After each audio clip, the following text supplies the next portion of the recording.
وہ سجدہ کر رہی، یہ بھی سجدہ کر رہا، اس کے آگے سے سجدہ کرنے لگتا ہے۔ ماں کا گود بچے کا پہلا اسکول ہے، جو کچھ وہ دیکھتی ہے اس کے مطابق وہ عمل کر رہا ہوتا ہے۔ لہذا ماں کو سوچ سمجھ کر کے اس وقت اگر میاں بیوی میں بات بھی کرنی ہے تو بہت سوچ سمجھ کر کے کرنی ہے، کسی کے بارے میں کوئی بات کرنی ہے سوچ سمجھ کر کے کرنی ہے۔ کیوں؟ اس لیے کہ اس کا بچہ ساری چیزوں کو اپنے ذہن و دماغ میں بٹھاتا ہوا چلا جاتا ہے۔ محترم حضرات، آئیے اب ہم یہ آپ کو بتانے کی کوشش کرتے ہیں۔ یہ تو بچے کے تربیت کا اسلوب اور انداز ہونا چاہیے کہ ماں ہمیشہ اس بات کی محتاط رہے کہ کہیں ایسا نہ ہو اس کے بچے کے ذہن میں کوئی غلط بات چلی جائے۔ تربیت کے اسلامی اصول کچھ ہوتے ہیں، اللہ شریعت اسلامیہ نے تربیت کے کچھ اصول قرار دیے ہیں۔ یہ دیندار ماں اس کو 3 حصوں میں تقسیم کر سکتی ہے۔ ایک دیندار ماں ان اصولوں کو 3 حصوں میں تقسیم کر سکتی ہے۔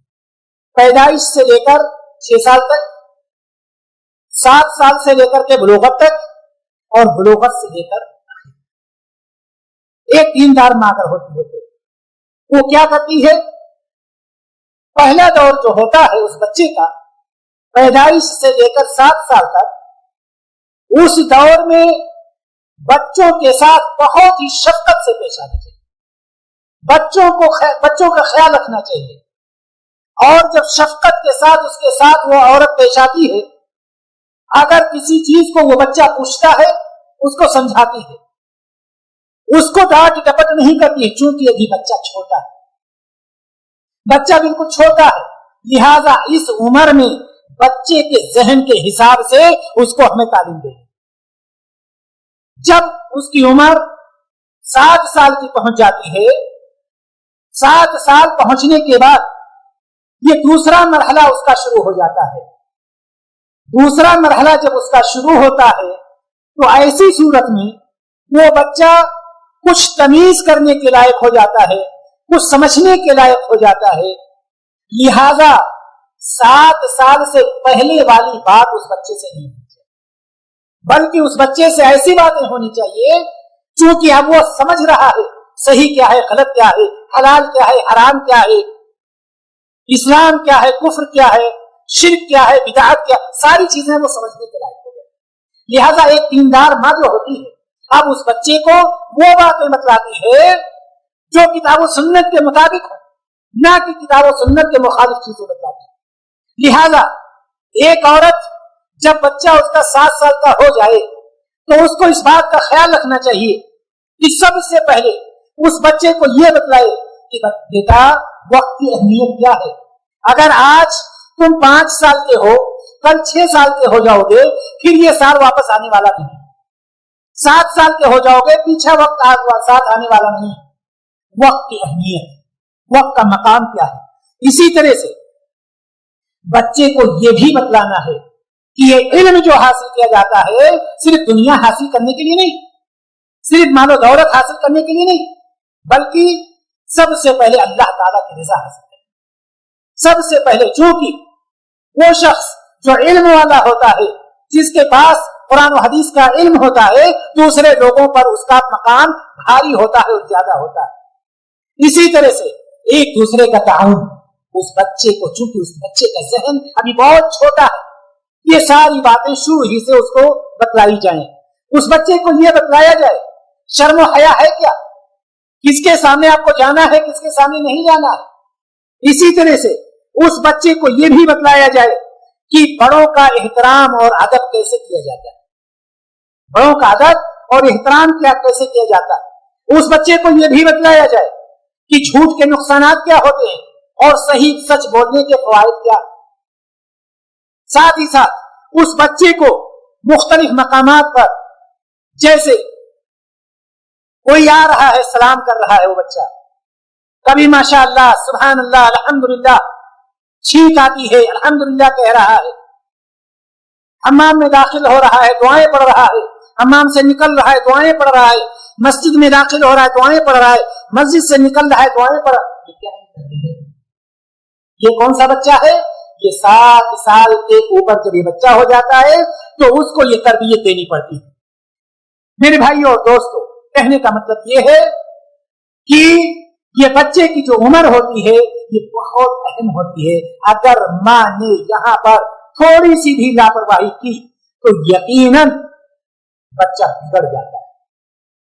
اب وہ مائیں، یہ تو جو دیندار ماں ہوتی ہے، اس طرح سے اپنے بچے کی تربیت وہ کرتی ہے، لیکن وہ ماں جو دوسری ماں ہوتی ہے، جس کو ہم اور آپ کہتے ہیں جدید تعلیم یافتہ ملازم مائیں، جدید تعلیم یافتہ ملازم مائیں جو نوکری کے چکر میں چلتی رہتی ہیں۔ آپ اس بات کو جانتے ہیں کہ وہ عورت جو ملازمت کے چکر میں رہتی ہے وہ یہ بتلانا چاہتی ہے کہ ہم خدمت خلق کر رہے ہیں، لیکن وہ یہ نہیں سوچتی کہ اس کے پیٹ سے جو بچہ نکلا ہے کیا اس کے حقوق کو وہ ادا کر رہی ہے؟ کیا اس کی تربیت کرنا یہ خدمت خلق نہیں ہے؟ کیا جب وہ اس کی تربیت کرے گی تو یہی بچہ اس کے لیے، اس کے خاندان کے لیے، اس کے معاشرہ اور سوسائٹی کے لیے، اس کے ملک کے لیے یہی بچہ بہترین نہیں ثابت ہوگا؟ میرے بھائیو اور دوستو، یہ مائیں اکثر اس بات کو سوچتی رہتی ہیں کہ ہم خدمت خلق کرتے ہیں اور اس کا بہانہ کر کے اپنے بچوں کو ایک دم بے پرواہ چھوڑ دیتی ہیں، ان کی تربیت نہیں ہو پاتی ہے۔ آپ دیکھیں ایسی ماؤں کے بچے اسکول جاتے ہیں، اگر جاتے ہیں اور واپس جب آتے ہیں تو دروازے پر کھڑے ہو کر کے انتظار کرتے رہتے ہیں۔ اگر ان کے پاس چابی ہے، گھر میں گئے، چاہے وہ اچھا کریں برا کریں، یا ماں نے ٹی وی لگا دیا ہے، آ کر کے وہ ڈش دیکھ رہا ہے، بچے کی تربیت کیسے ہو؟ اور اس کے بارے میں ایک واقعہ بہت مشہور ہے کہ ایک بچے نے ایک بھینس کو ذرا غور سے دیکھا۔ ایسی ماؤں کے بچے جو ملازمت کرتے ہیں اور بچے کو بے پرواہ چھوڑتے ہیں۔ ایک بچہ ایک بھینس کو بہت غور سے دیکھ رہا تھا، تو اس نے دیکھا کہ بھینس کے آنکھوں میں آنسو ہے۔ بچہ تھا، بھینس کے قریب میں جاتا ہے اور اس بھینس سے کہتا ہے، بھینس تم کیوں رو رہی ہو؟ کیا تمہاری ماں بھی ملازمت کرتی ہے؟ تو کیا بچہ بتلانا چاہتا ہے؟ یعنی میں غمزدہ اس لیے ہوں چونکہ میری ماں ملازمت کر رہی ہے، وہ شام کو جب آئے گی تب میں اس کے چہرے کو دیکھوں گا، ہو سکتا ہے اس وقت تک میں سو چکا ہوں۔